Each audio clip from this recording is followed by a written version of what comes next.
Many times the churches were built as a way to stimulate the economy. So when I was in St. Louis, there's a seminary that has an 11-story, maybe 7 or 11-story tower. And you say, why in the world does this seminary need a tower? It doesn't. It serves no purpose. But at the time that the seminary was being built, we had a period of depression in St. Louis, Missouri. And so the bishop said, if I say we're done, then all of these people will go hungry. All of these workers will go hungry.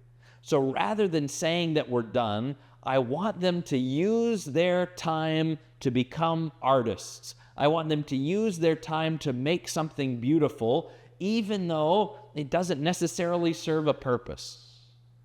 And so they built this tower, they engineered this tower, they built this tower, and so now it's this beautiful structure. And what's the origin of it? Was to keep these men having their dignity, to keep food on their families' tables. And so we see that there are two different forms of symbolic action, right? One is the symbolic action of embracing poverty ourselves, and the other is symbolic action of giving the poor dignified work and a dignified place to pray and live and play soccer and celebrate. And so you have these two symbolic actions. And so it is good that Pope Francis, he was embracing both of them, right? Celebrating masses in the beautiful St. Peter's, letting people come in, flow in, while at the same time not utilizing that wealth for himself. Jesus shows us even greater symbolic actions. God becomes man, which we hear is referred to as taking the form of a slave, not considering equality with God as something to be grasped. Jesus embraces another symbolic action on the cross, right? That he is holding back nothing from us. Jesus embraces another symbolic action in the resurrection, right? Showing us that he has conquered death. And so this idea of our actions having words, our architecture having words, is a beautiful thing. And so whoever the next pope is, I think will need to be able to understand that symbolic action. So what might that symbolic action look like?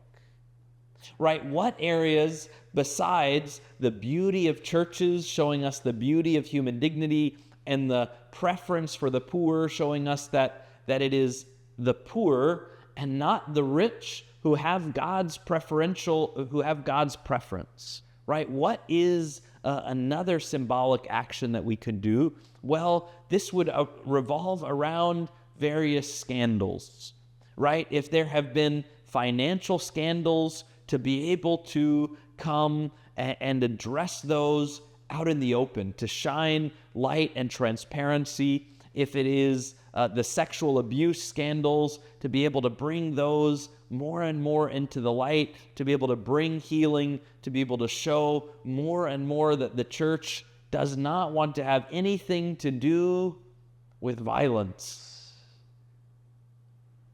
To look and see what other scandals might occur because the church is big, right? And so you start with one person who can do something evil. And so when one person does something evil, that is where we need to cut off the head of the snake, right? Not to weave that in to any kind of cover-up. And so for the church to continue to be a church that shines a light even on things that are embarrassing, and not at the last possible minute, but at the first possible minute. And I think we are getting closer to that. And so to have a pope who can continue to do that. The next thing is a pope who is able to shine a light on the injustices in the world.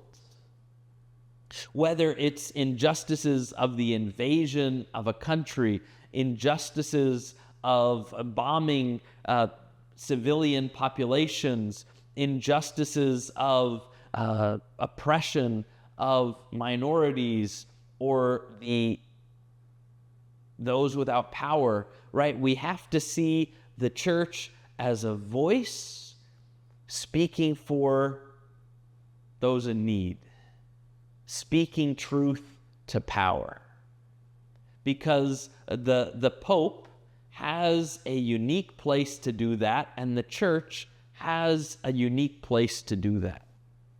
In addition to that, the church must also be upward looking, forward looking.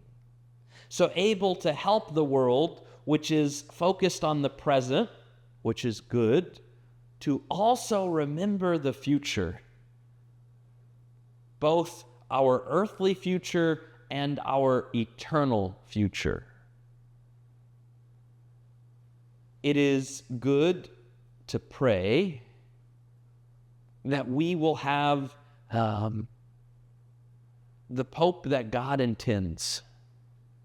But it is also good to pray that the person who is chosen as Pope will do a better and better job, right? Will grow closer and closer in alignment to Christ, but also wiser and wiser in those means that are effective to do his work. And so this is a little bit. I have no special insight. I'm guessing I could probably come up with 20 names if I had the chart in front of me and be able to circle 20 names, and maybe it would be, likely it would be one of those 20. But I have no real special insight until who the next pope will be.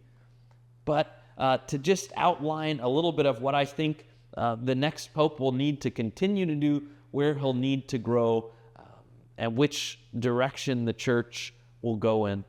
Always trusting that the pope is just the vicar, whereas Jesus is the king forever.